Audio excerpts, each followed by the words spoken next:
to Ballin with no balls. Today we're headed into the editing bay and chatting all about Anne Bauchens. I thought most director-producers edited their own films during the studio era. They did. Anne was one of the first editors in Hollywood, or as they called it back then, cutters. Because they physically cut the film. Anne got her start as William DeMille's secretary in 1912. Brother of Cecil B. DeMille. You guessed it.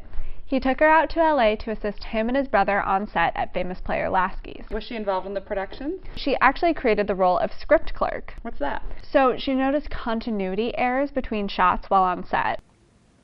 That's always so annoying. Right? Thank God we have script supervisors today, which is what Anne's script clerk role became.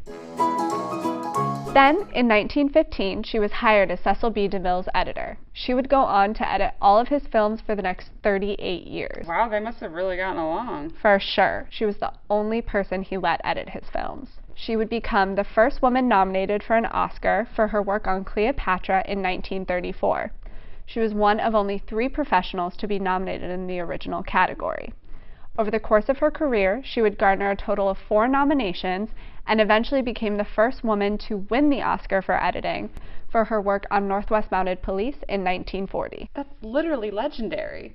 So she must be one of the most revered editors of her time. Well, despite all of her success, she's often criticized for her technique. But her fellow editor, Margaret Booth, came to her defense and basically blamed DeMille, saying, DeMille was a bad editor, I thought, and made her look like a bad editor too. Anne really would have been a good editor, but she had to put up with him, which was something.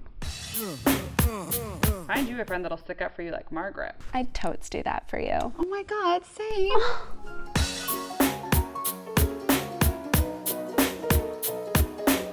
Well, thanks for joining us this time on Ballin' with No Balls. We'll see you next week.